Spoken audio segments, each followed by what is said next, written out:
Presidente da República alerta que terroristas estão a recrutar jovens em Manica. Naufrágio faz 4 mortos e 3 desaparecidos em Nacala. Carlos III sobe ao trono em substituição da Rainha Isabel II.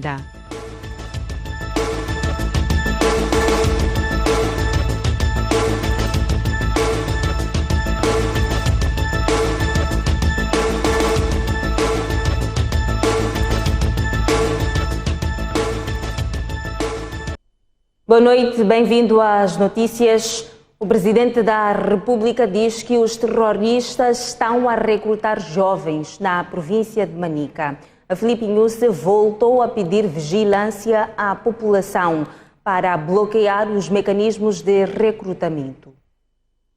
Eu, quando dizia que em Nampula há recrutamento já há 2 anos, há pessoas que andavam a teimar. O alerta já tinha sido lançado há 2 dias pelo chefe de Estado. Num contexto de alastramento dos ataques terroristas de Cabo Delgado para Nampula, Filipe Nyusi disse na quarta-feira na província de Gaza que há movimentos de recrutamento em alguns pontos do país. Muitos não estão a voltar. Já esta sexta-feira, em Chimoio assumiu que Manica é uma dessas províncias. Eles estão à procura também aqui em Manica, para levar miúdos de Manica para lá. Só que estão a ter muitos problemas aqui em Manica, não estão a conseguir. Então continuem a ser vigilantes e sérios.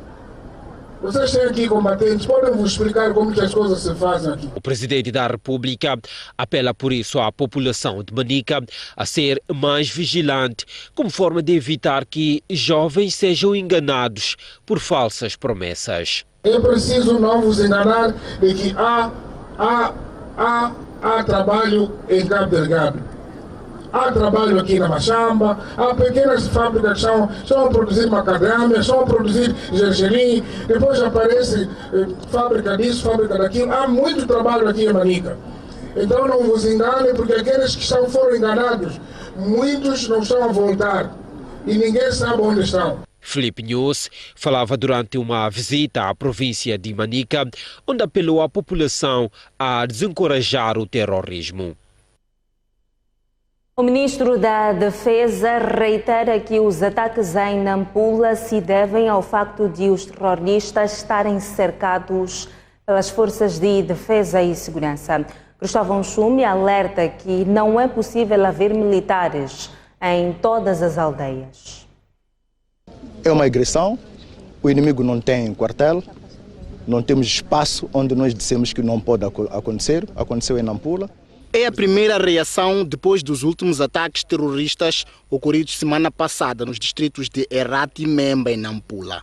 O ministro da Defesa diz que os ataques resultam do desespero dos terroristas devido ao fogo nas frentes de combate. Achamos que eles deveriam enfrentar as nossas forças para mostrarem que de facto têm capacidade operacional para tal.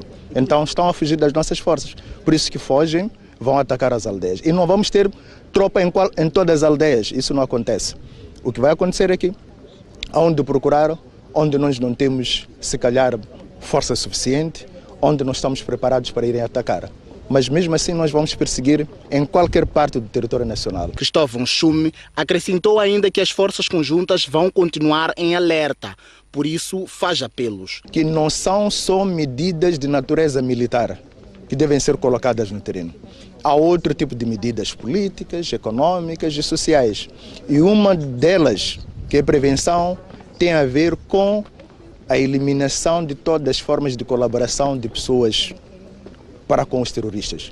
Segundo, evitarmos que, dentre nós, sejamos recrutados para engrossar as fileiras do inimigo. Terceiro, partilharmos a informação com as autoridades. O ministro falava esta sexta-feira na Companhia Independente de Fuzileiros, na CATEMP, após a visita do chefe da diplomacia da União Europeia, Josep Borrell. O Presidente da República inaugurou hoje em Manica o Tribunal Judicial da província. A Filipe Nyusi diz que a infraestrutura faz parte de um total de 60 novos edifícios a serem construídos até o fim deste mandato. O descerramento da lápide e o corte da fita marcou na manhã desta sexta-feira a inauguração pelo Presidente da República do novo edifício do Tribunal Judicial da província de Manica.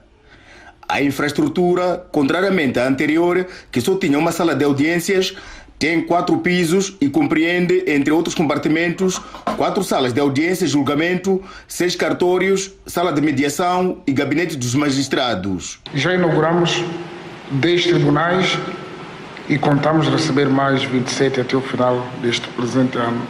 27. Só temos o setembro, outubro, novembro, dezembro e 27. A segurança jurídica é a chave mestra para a melhoria constante do ambiente de negócio. E porque a magistratura judicial está a introduzir a componente mediação, que passa por resolução de casos sem a necessidade de instrução de processos, Filipe Nhusi falou do impacto desta medida. A mediação pode obviar os constrangimentos decorrentes do formalismo processual, da morosidade das decisões judiciais, dos prazos, das custas, entre outros, que condicionam o acesso a uma justiça justa e atempada. Por outro lado, Nhusi instou aos magistrados a julgarem com base no impacto que cada tipo de crime representa na respectiva comunidade. O nosso juiz em Tete, ou em Magude, ao aplicar a lei, deve saber o que representa uma cabeça de gado bovino roubado. O exemplo do boi, o boi nasce só uma vez, é tipo uma pessoa, uma vez por ano. Então ele criou. Hoje consegue ter uma cria e aparece alguém num minuto e retira-lhe o boi. Depois procura, compensa lá, para compensá-lo, vem amanhã, depois tem caução. E ele a ver que aquela pessoa que roubou, que carregou o peixe e matou, todas as pessoas na sociedade lá perto sabem que é isso aqui. Mas pagou caução, pouco do que o custo daquele, e continuam ali. As pessoas ficam sem perceber então o que é isso. Então ficam premiados os ladrões por causa disso. Não estou aqui a dizer que basta suspeitar alguém, então pronto, é esse mesmo que roubou, não é isso. Além da inauguração do Tribunal Judicial da província de Manica, o Presidente da República esteve ainda na manhã desta sexta-feira no distrito de Vanduze, onde inaugurou o Tribunal Judicial local no âmbito da iniciativa Um Distrito, Um Tribunal.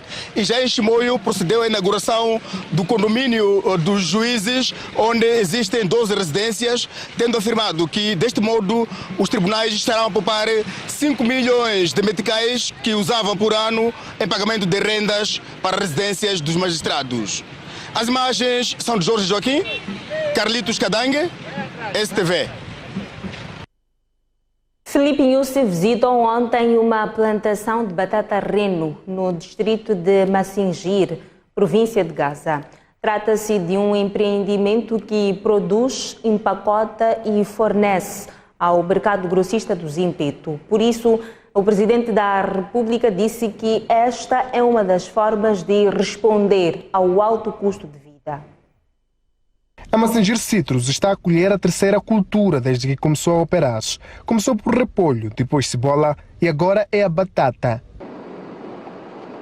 E é na batata que se registra o impacto da empresa, já que fornece o produto ao mercado grossista do Zimpeto, em Maputo, e ainda ajuda a regular os preços, já que seu saco de batata é vendido a 200 meticais. Aliás, depois de fazer a visita a diferentes fases do processamento da batata, o Presidente da República considerou esta uma das melhores formas de responder à atual tendência de subida do nível geral de preços. Sim, sempre temos dito produção e mais produção. Com todas as adversidades, essa província teve problema. Teve problema do rio Limpopo que inundou, teve problemas de irregularidade da chuva, teve problema de pragas. Mesmo assim, ninguém está a dizer que haverá fome. Quero dizer, naturalmente, que eu tenho incentivado, porque a pessoa de Massingir não deve só comer tilápia e batata, tem que variar, tem que comer chima, tem que comer arroz, tem que comer mais coisas, mas o resto é o que estão a ver vocês mesmos. E estou muito satisfeito pelo fato de vocês estarem aqui para ver aquilo que vocês dizem que não há. Isso é que é fundamental. Mas não é só na inflação que a Massingir Citrus tem impacto, é também na empregabilidade. Na sua fase mais alta, o projeto deverá gerar mais de 800 novos postos de trabalho. Hoje, 80 pessoas trabalham aqui, desde a machamba até a embalagem. O material é fanta caixa. Só para chegar com tulisanha na maracha, é ançanha. Tulisai? Se fosse tulisai, me cama wine para escolher na rua, mamãe. Vai aquela me camarei, filho. Quanto cola lá o tulisai Não precisa achar essa vazão, mas já achei nele na tindala ali tem algo. Cada cultura é colhida uma vez por ano e para o futuro a Massingir Citrus pretende introduzir a produção de citrinos. O Presidente da República faz um balanço positivo da implementação do modelo de governação descentralizada na província de Manica. Apesar do ganho, a Filipe Nyusi diz haver necessidade de envolver os ministros nos encontros de coordenação dos órgãos de descentralização para assim ultrapassar algumas diferenças. Há pouco mais de 3 anos que o país adotou o modelo de governação descentralizada, onde as províncias passaram a contar com um governador eleito e secretário de Estado indicado pelo Presidente da República. Apesar de se tornar claro que o secretário de Estado deve zelar pelas questões de soberania de Estado, enquanto que o governador eleito deverá se encarregar por matéria de desenvolvimento da província, Filipe Nyusi diz que numa primeira fase o modelo não foi compreendido. Do balanço que nós fizemos, aspectos que são gerais mesmo, para todas as províncias, incluindo a cidade de Maputo. Há uma grande evolução na implementação de descentralização. Portanto, daquilo que vimos no início, quando havia incompreensões resultantes de processo que é novo, agora é totalmente diferente daquilo que nós vimos. As soluções saem e há uma aproximação marcante dos governantes junto das populações. Nyusi, que diz haver já domínio em relação às competências, avançou que num futuro breve terá lugar uma reunião de coordenação nacional que deverá contar com a presença de todos os ministros, de modo a sanar algumas dúvidas. Notamos o domínio da lei de descentralização relativamente ao tempo passado que passamos pelas províncias e muito mais coordenação. E esse domínio o que provoca? Por exemplo, já sabe, as províncias sabem, essa é competência de fulano, mas poderia estar melhor se estivesse ali. Os órgãos centrais têm que descentralizar isto. Aquilo ali nós deixamos.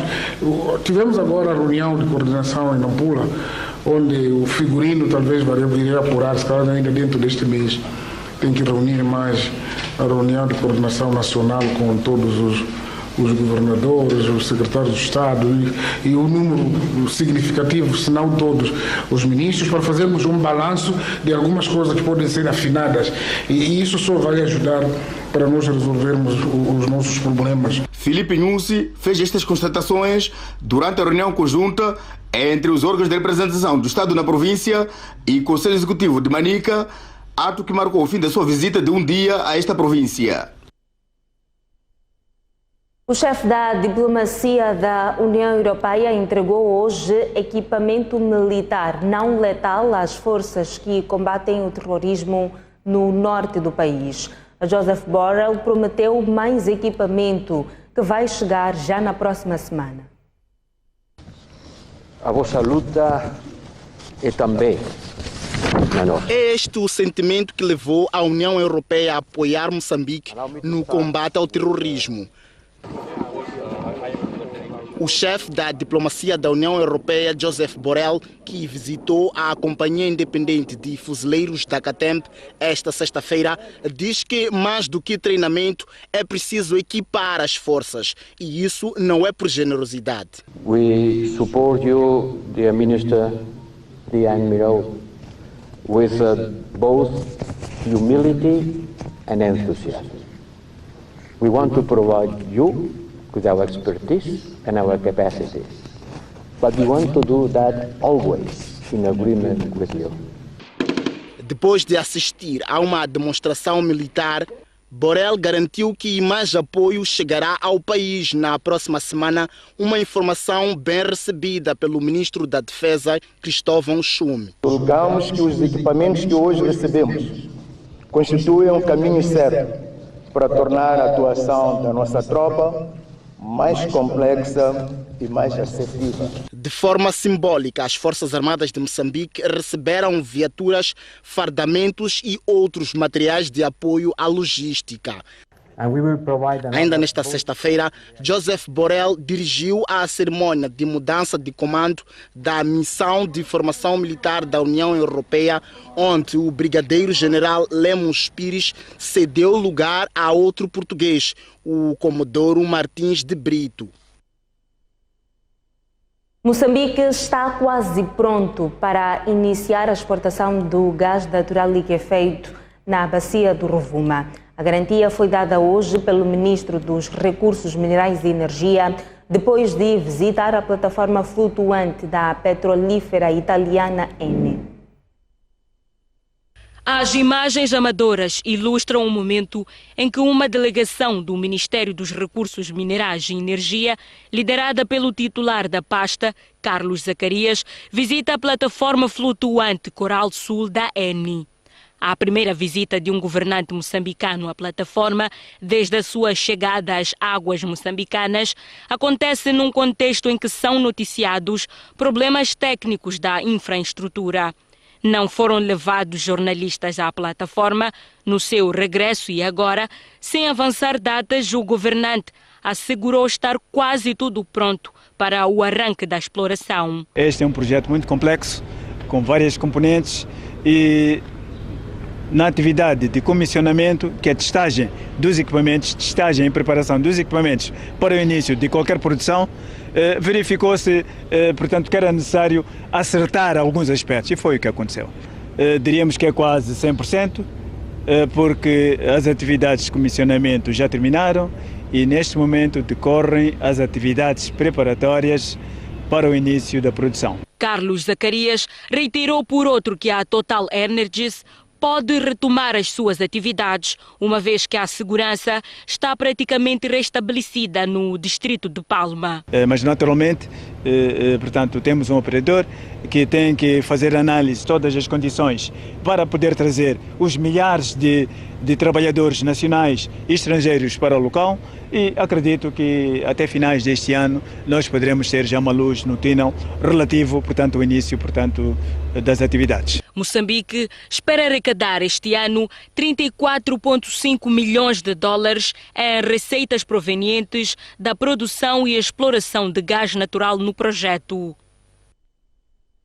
Lolo Correia é o novo diretor-geral do STAI. Sem consenso na sua escolha pelo júri, após vencer o concurso público, o número 1 do órgão chega à liderança através de voto. Os destinos do Secretariado Técnico da Administração Eleitoral tomam um novo rumo, desta vez nas mãos de Lolo Correia, em substituição de Felisberto Naif. De acordo com a Comissão Nacional de Eleições, a seleção por concurso público não remeteu consenso, o que obrigou à escolha deste através de votação.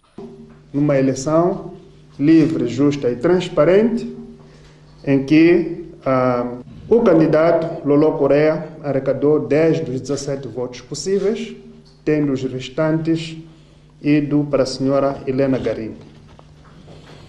Nestes termos, ficou deliberado que o Sr. Lolo é quem irá exercer o cargo de diretor-geral do Secretariado Técnico da Administração Eleitoral, devendo-se instruir os devidos ofícios e presente a Sua Excelência, o Presidente da Comissão Nacional de Eleições, para efeitos de nomeação e tomada de posse. Sobre esta indicação de Correia, a Renamo apareceu publicamente a acusar a Frelimo de querer forçar que o novo diretor-geral do STAI fosse eleito quando este não é o procedimento. Sobre o processo de financiamento para as eleições do próximo ano, o CNE garante para breve uma resposta positiva. Neste momento, há promessa de que poderá o governo conseguir financiamento para o déficit que nós temos. Conseguimos harmonizar os números Portanto, do déficit de 2,2 milhões de dólares em falta, 2,2 mil milhões de meticais, estamos agora em 1,9 mil milhões de meticais. Portanto, é o que está-se a tentar conseguir e que proximamente poderá haver, portanto, uma resposta positiva. A CNE avançou que o processo de formação dos órgãos de apoio terá lugar de 1º a 17 de outubro. 4 pessoas morreram e 3 desapareceram depois de um naufrágio em Nacala. A administração marítima conseguiu resgatar 16 sobreviventes.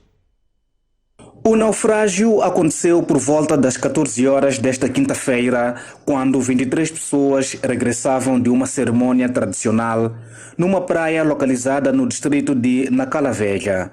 4 pessoas morreram, 3 são dadas como desaparecidas e 16 foram resgatadas com vida graças à pronta intervenção da equipa da administração marítima. Saímos para casa, então lá tratarmos a esposa, então saímos para casa.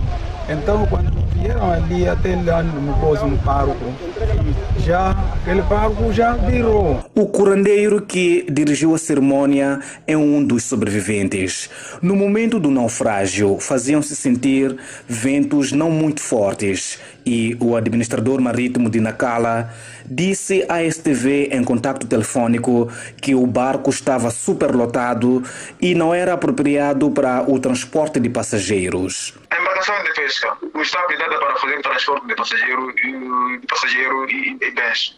Então pode ser uma das causas, porque as embarcações de pesca não estão habilitadas para o transporte de passageiros. As buscas pelos 3 sobreviventes continuam, envolvendo 3 embarcações, uma da administração marítima e 2 de operadores privados.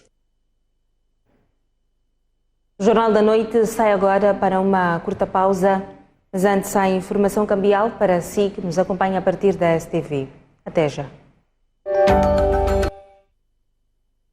De volta às notícias. O presidente da República lamenta a morte da rainha Isabel II.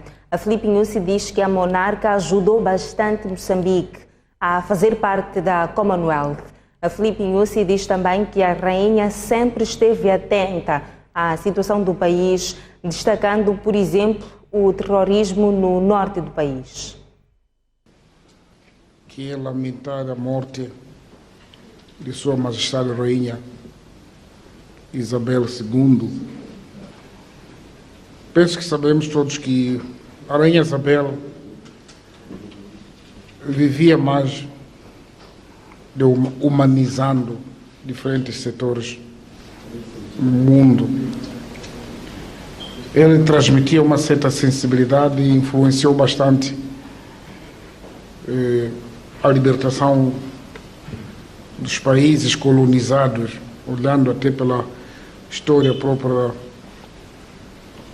britânica. Mas para nós também facilitou a nossa entrada na Commonwealth, uma organização que ele olhava com muita atenção. A Rainha Isabel acompanhava o movimento de Moçambique, mesmo para nos libertar, o conflito com o Renamo, mudanças climáticas que provocam secas ou tempestades tropicais, sempre esteve atenta. E agora mesmo sobre o terrorismo. Portanto, tinha conhecimento, eu sei, das últimas duas vezes que participei na reunião da Commonwealth em Malta, mesmo na Inglaterra, ficou claro que havia muita sensibilidade em torno dos problemas dos pobres. Mesmo os filhos com quem temos estado a conversar em diferentes momentos quando nos encontramos, sei dizer que um dos familiares da família real casou com uma senhora que viveu aqui em Manica e se recordava mais de um animal que foi capturado, não me recordo se é jiboia ou não, E ele fez tudo por tudo para levar esse animal para devolver a floresta. Portanto, a conversa com ele era só isso, sobre Manica, para ficar claro que pronto, é uma perca. A rainha Isabel II visitou Moçambique em 1999 e esteve com Joaquim Chissano e Afonso de Lhakama. A alta comissária do Reino Unido em Moçambique diz que os momentos ficaram marcados para a rainha, que é quando dos ciclones Idai e Kenneth solidarizou-se com o país. Em 70 anos no poder, a rainha Isabel II visitou mais de 120 países e Moçambique foi um deles. Em 1999, 2 anos após a entrada do país na Commonwealth, a rainha fez uma visita curta de 12 horas em território nacional, onde esteve com Joaquim Chissano e reuniu-se com Afonso de Lhakama. Quando eu encontrei ela, eu fiquei tão impressionada sobre o nível de conhecimento que ela teve sobre Moçambique. Ela estava falando sobre o presidente Samora Machel, ela falou sobre a altura quando Moçambique estava tentando de entrar na família do Commonwealth. Ela ficou super feliz sobre a entrada do Moçambique. Ela ficou muito ocupada sobre os desafios do clima aqui no Moçambique. Segundo a alta comissária do Reino Unido em Moçambique, a preocupação de Isabel II continuou na atualidade. Logo depois o ciclone de Idai, Kenneth, ela estava entre as primeiras pessoas que entrou em contato para nós para saber mais sobre o que está acontecendo. Então, o que eu posso dizer é que a sensibilidade dela sobre esse país foi real. Com a morte da monarca e a ascensão ao poder do príncipe Carlos, a diplomata garante que as relações com Moçambique vão continuar fortes. Com a bandeira em meia haste, a representação diplomática do Reino Unido em Moçambique já tem disponível um livro de condolências para quem queira homenagear a falecida rainha. A nova primeira-ministra britânica Liz Truss reagiu à morte da rainha Isabel II. Truss diz que a rainha é a rocha sobre a qual a Grã-Bretanha moderna foi construída. Instantes após o anúncio da morte da rainha Isabel II, a recém-possada primeira-ministra falou aos britânicos. We are all devastated by the news that we have just heard from Balmoral. The death of Her Majesty the Queen is a huge shock to the nation and to the world. Queen Elizabeth II was the rock on which modern Britain was built. Our country has grown and flourished under her reign. Britain is the great country it is today because of her. A sucessora de Boris Johnson debruçou-se ainda sobre o legado e a devoção da rainha ao dever, sendo por isso um exemplo para todos. She ascended the throne just after the Second World War. She championed the development of the Commonwealth from a small group of 7 countries to a family of 56 nations, spanning every continent of the world. We are now a modern, thriving, dynamic nation. Through thick and thin, Queen Elizabeth II provided us with the stability and the strength that we needed. She was the very spirit of Great Britain, and that spirit will endure. Para Truss, com a morte de Isabel II, inicia-se uma nova era, daí que o país se deve unir para apoiar o príncipe Charles. A rainha Isabel II tornou-se monarca da Inglaterra aos 25 anos de idade. Foi a rainha britânica a permanecer mais tempo no trono. A seguir, conheça um pouco da infância, juventude, coroação e filhos da monarca.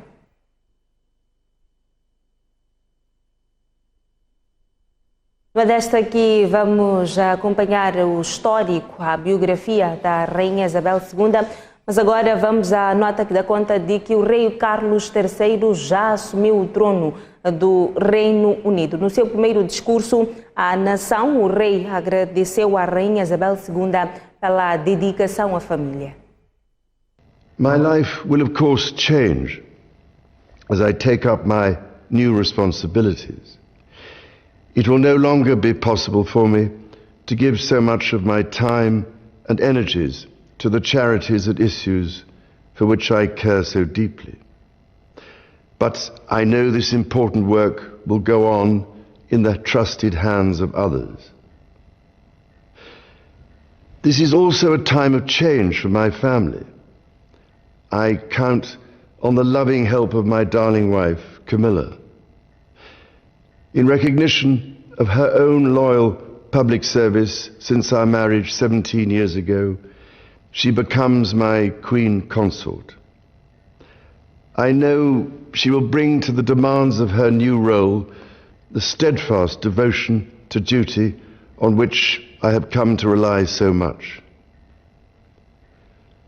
In a little over a week's time, we will come together as a nation, as a Commonwealth, and indeed a global community, to lay my beloved mother to rest. In our sorrow, let us remember and draw strength from the light of her example. On behalf of all my family, I can only offer the most sincere and heartfelt thanks for your condolences and support. They mean more to me than I can ever possibly express. And to my darling Mama, as you begin your last great journey to join my dear late Papa, I want simply to say this: thank you. Thank you for your love and devotion to our family and to the family of nations you have served so diligently all these years. Agora sim, vamos conhecer um pouco da infância, juventude, coroação e filhos da Rainha Isabel II. Isabel II, também conhecida por Elizabeth Alexandra Mary Windsor, nasceu em Londres a 21 de abril de 1926. Foi a primeira filha do rei George VI e da rainha Elizabeth, a rainha-mãe. À data do seu nascimento, a coroa estava em poder de seu avô, George V, o primeiro membro da dinastia de Windsor a ser coroado. Isabel era a terceira na linha sucessória da coroa, atrás de seu tio Edward e de seu pai, George. Em 1936, com a morte de seu avô, o seu tio Eduardo VIII ascendeu ao trono, que abdicou antes de um ano, levando ao trono, a 11 de dezembro de 1936, o pai de Isabel II, o rei George VI. Com 10 anos, Isabel II tornou-se a primeira na linha sucessória ao trono. Logo a partir de 1951, enquanto o rei esteve doente, a princesa Isabel já o representava em diversos compromissos oficiais. A 20 de novembro de 1947, Isabel casa-se com Filipe, seu primo distante, filho do príncipe Andrew da Grécia. O casal teve 4 filhos: Charles, Anne, Andrew e Edward. No dia 6 de fevereiro de 1952, com a morte de seu pai, Isabel II assume o trono aos 25 anos de idade e é coroada no dia 2 de junho de 1953. No dia 6 de fevereiro de 2012, a rainha Isabel comemorou o jubileu de diamante, ou seja, 60 anos de reinado, e 3 anos depois, a 9 de setembro de 2015, a rainha superou a avó, que a antecedeu, a sua trisavó, no caso, a sua tataravó, a rainha Vitória, que reinou por 63 anos.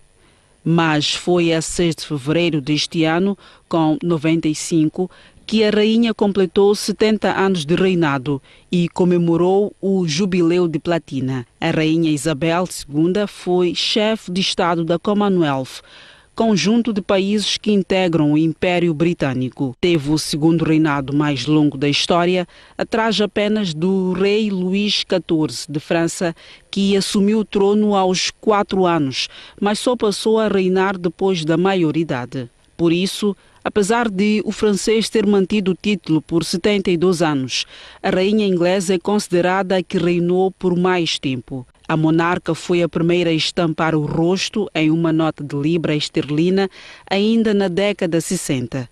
Em março de 1960, a rainha Isabel foi a primeira pessoa a ter o rosto impresso nas cédulas de libra esterlina. Desde então, o Banco de Inglaterra vinha imprimindo cédulas com o rosto de uma monarca de um lado e de personalidades da história inglesa do outro. Isabel II tinha o poder de nomear o primeiro-ministro e de assinar formalmente as leis aprovadas pelo Parlamento. Recentemente, a rainha nomeou a nova primeira-ministra Liz Truss. O peso simbólico de Elizabeth II muitas vezes se revelou em suas viagens oficiais. Em 1991, a rainha convidou o falecido nacionalista africano Nelson Mandela, que acabava de ser libertado da prisão. Mandela era apenas o líder do Partido do Congresso Nacional Africano, em um país ainda em plena transição democrática, África do Sul, e não podia participar do banquete da rainha. Mas ela decidiu quebrar o protocolo e convidá-lo. Em 1961, para amainar a tensão entre Inglaterra e Gana, países colonizador e colonizado, respectivamente, a rainha dançou com Kwame Nkrumah durante um evento no país africano, um ato representativo em meio ao jogo de poder. Pela sua simplicidade, generosidade, bom humor e por quebrar vários protocolos da realeza, Isabel II deixa um legado de união e estabilidade, além da grande popularidade no Reino Unido e no mundo. Ficaram então as marcas deixadas pela Rainha Isabel II em 96 anos de vida. A Premier League adiou todos os jogos da 7ª jornada previstos para este fim de semana devido à morte da Rainha Isabel II. O Jornal da Noite sai agora para uma curta pausa, mas antes a previsão do estado do tempo para as próximas 24 horas. Começamos pelo sul, a capital de Maputo vai registrar uma máxima de 34 e uma mínima de 18. A previsão de temperaturas quentes e céu limpo. Mesmo cenário para Xai-Xai, 32 de máxima e 17 de mínima. Em Ambana, 28 de máxima e 19 de mínima. Avançamos ao centro do país. Começamos por Beira, em Sofala, 30 de máxima e 18 de mínima. Chimoio, 30 de máxima também, uma mínima de 15. Em Climana, a temperatura vai subir um pouco, 31 de máxima e 16 de mínima. Tete vai atingir o pico no centro, 34 de máxima e 21 de mínima. Seguimos agora ao norte do país, começamos por Nampula, província com o mesmo nome, 33 de máxima e 17 de mínima. Lixinga, 26 de máxima e 8 de mínima. Também em Cabo Delgado, uma máxima de 29 e uma mínima de 19. Até já.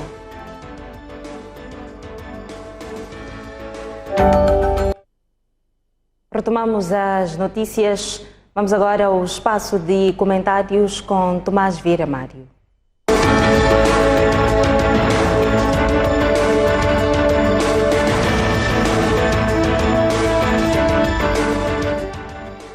Ora bem, hoje vamos começar o nosso espaço de análise com o terrorismo.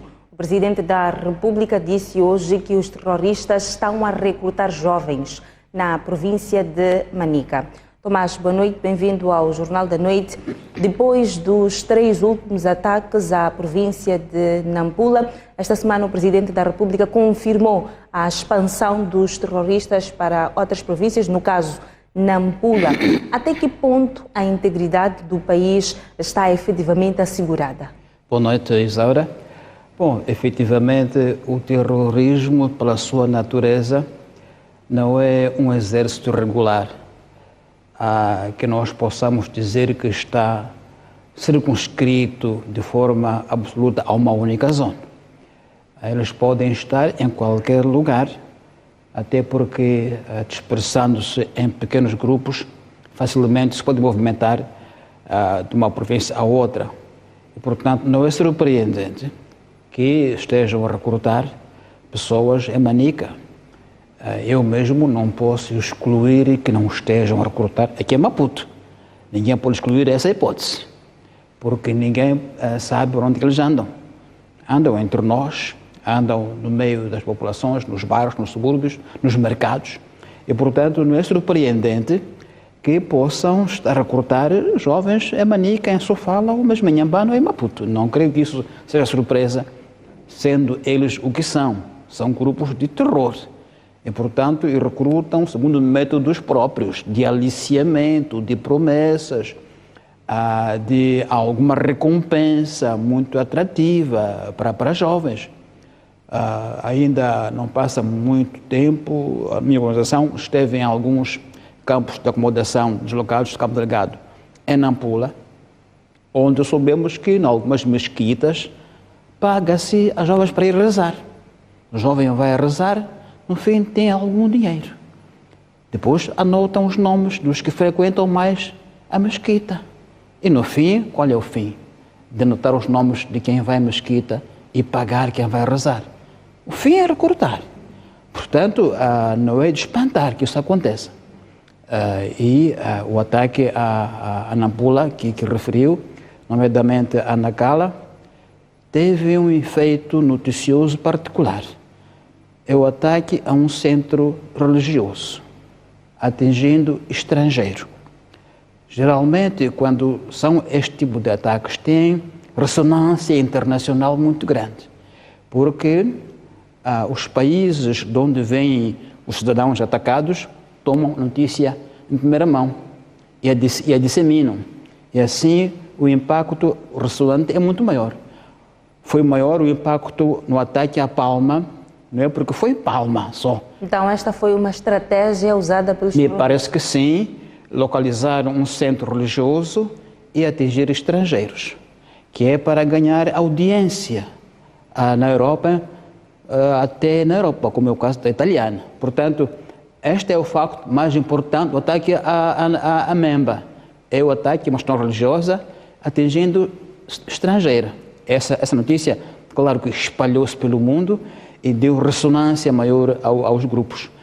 Então, temos que notar, na minha opinião, que eles têm uma estratégia definida sobre que tipo de alvos atacar, sobretudo quando, como parece o caso, estão a perder terreno em Cabo Delgado. Há uma notícia, uma crônica de recomeço de vida em Palma, estabilidade em Moçambique da Praia, e, portanto, eles precisam de notícia que lhes dê a ideia de que estão ativos. E isso anula o discurso do governo de que os terroristas atacaram Nampula porque foram encurralados em Cabo Delgado? Pode ser, mas isso não nos pode acalmar, não é motivo de paz. Como dizia o bispo da Beira, Dom Cláudio Zoana, referia-se à chamada junta militar da RENAM, que não se pode apagar o fogo espalhando as brasas, não é? Se você espalha as brasas, não está a apagar o fogo, ou seja, está a espalhar o fogo para outros centros. Então, se é verdade que eles são acossados, é o termo, em Cabo Delgado, e, portanto, estão de bandada, o facto é que, enquanto fogem, vão matando pessoas, vão queimando aldeias, vão mantendo o terror. E, portanto, não creio que é motivo de nos deixar relaxados, de que estão a fugir, mas estão a fugir matando pessoas. Há uma mudança, diga-se que, de paradigma por parte do próprio governo. Agora, principalmente, o Presidente da República tem pedido vigilância à população para evitar este recrutamento de mais pessoas para as fileiras dos terroristas. O Presidente da República disse que antes do ataque aos distritos de Irati, Memba e Nampula, já tinha dito que em Nampula os terroristas estão a recrutar jovens. Fez o mesmo agora em Manica, na sua visita de trabalho a esta província, que termina hoje. Disse que há terroristas que estão a recrutar jovens em Nampula. Isto muda totalmente o paradigma ou nem por isso?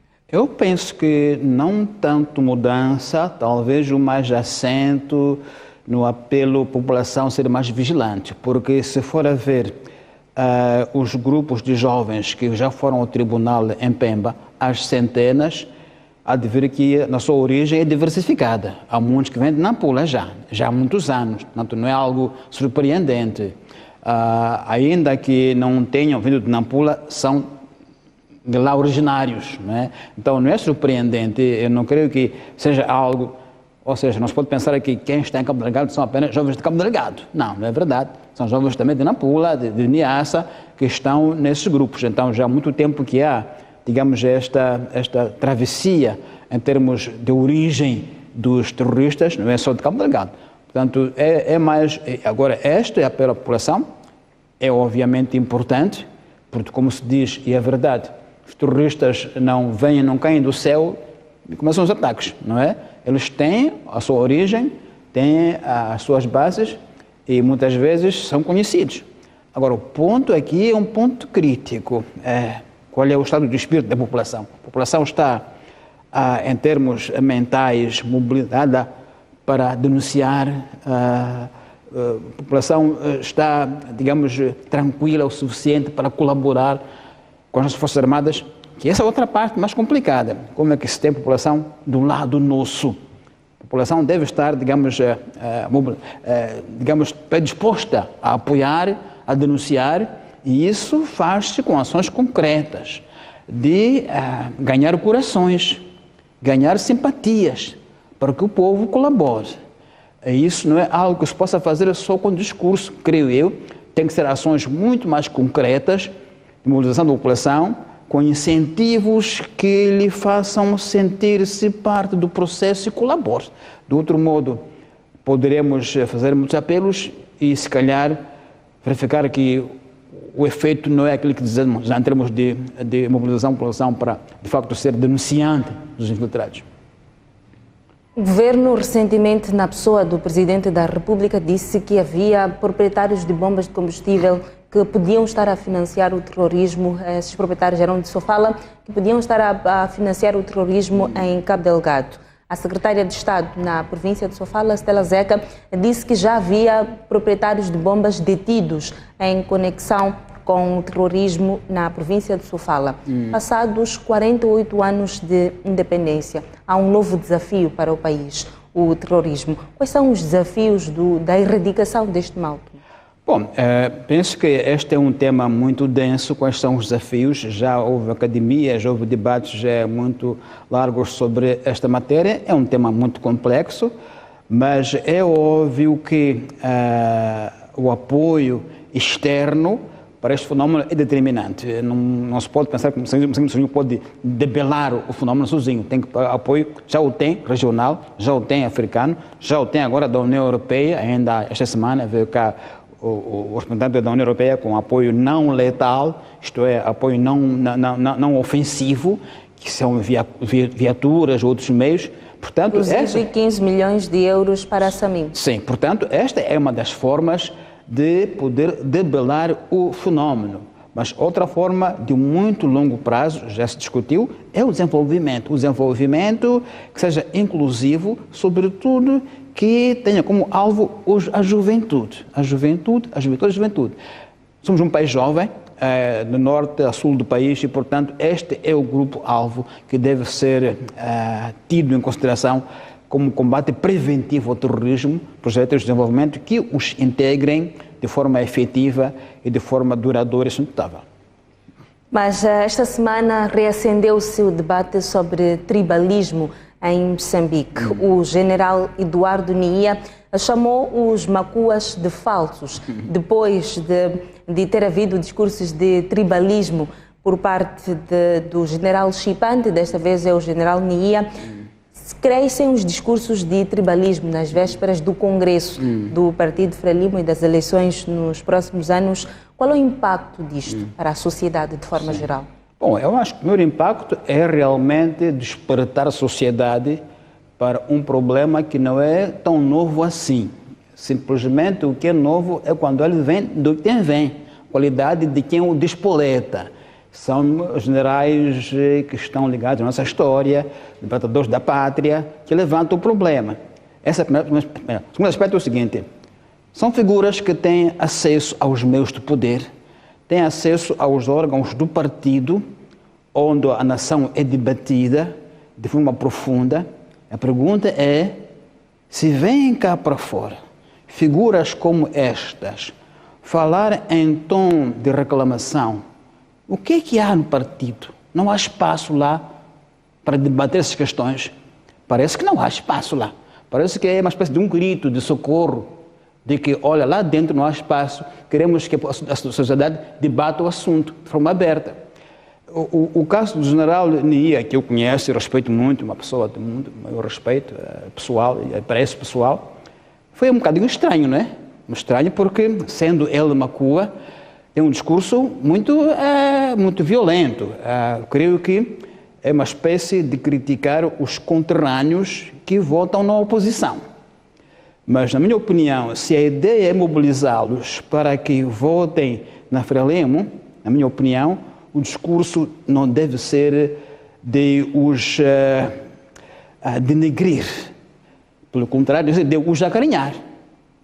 Porque qualquer um que se sinta denegrido, sinta rejeitado, a tendência é mesmo sair, não é voltar.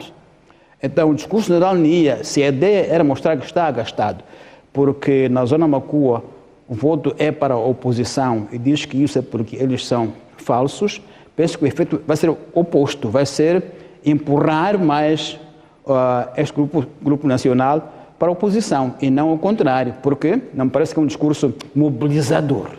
Parece um discurso, pelo contrário, de marcar o outro, de lhe dizer, você não merece a minha confiança. Se alguém me diz isso, então eu fico onde estou, já que não mereço confiança. Então acho que é um discurso não mobilizador, é um discurso, pelo contrário, ainda mais divisionista, me parece. E se o general Nia queria mobilizar, creio que o efeito é oposto. Podemos ver agora nas redes sociais, a reação das pessoas é muito violenta. Dizem, bom, mas também você é Macua, então também você é falso. Então, creio que há algo de muito sério no Partido Frelimo, que os veteranos querem que se discuta, talvez no Congresso, e lançam, portanto, o grito público para que isso não seja esquecido no Congresso. Porque não vejo outra razão para eles virem a público quando têm meios próprios, órgãos do partido próprios, onde isso deve ser debatido. Tomás, o discurso de tribalismo no Partido Frelimo não é novo. Agora se diz que o poder na Frelimo tem de ir ao centro do país. Já esteve no sul e já esteve no norte do país agora, com o Presidente da República. Há manifestações de tribalismo já há muito tempo. A nível interno na própria Frelimo. Não será esta uma instrumentalização da diversidade cultural existente no nosso país? Eu penso que é certamente um discurso fracionista, é um discurso que põe deita abaixo o discurso de unidade nacional, porque quando se diz que o poder vai para o norte ou para o centro, o facto é que as pessoas que ficam no poder estão em Maputo. Esses do centro, do norte, estão em Maputo. Há vários anos. E, portanto, são elites do norte, do sul ou do centro, que estão em Maputo. E usam a região como instrumento. Então, acho que teremos políticos desonestos, porque não quer dizer que, se o Presidente da República for do centro, o centro terá mais desenvolvimento do que o norte ou do que o sul. Não. É alguém do centro, que está em Maputo, que vai governar. Não vai mudar o centro porque é do centro. Não vai acontecer isso. Então, é um debate perigoso, mas penso que não temos tempo para hoje guardá-lo aqui nesse comentário do telejornal, mas é um tema muito apaixonante, que eu acho que deve ser debatido com mais serenidade, porque não é que você é do sul, que você desenvolve o sul. Não. Desenvolvimento tem que ser um desenvolvimento integrado, seja você do centro ou do sul ou do norte. Não é relevante a sua origem, na minha opinião. Mas, como eu digo, outro debate muito prolongado. Tomás, obrigada pela participação. Continuamos daqui a pouco no canal da Obrigado. Chegamos ao fim do espaço de comentários com Tomás Vieira Mário.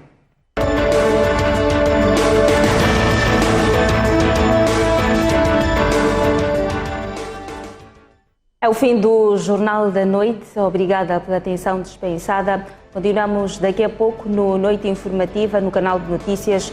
Vamos falar sobre a eleição do novo diretor-geral do STAI. Vamos também falar sobre a expansão do terrorismo em Cabo Delgado. O presidente da República disse hoje na província de Manica que os terroristas estão a recrutar jovens neste ponto do país. A morte da Rainha Isabel II continua na ordem do dia. Então, o convite está feito. É daqui a pouco no canal de notícias. Boa noite, até já.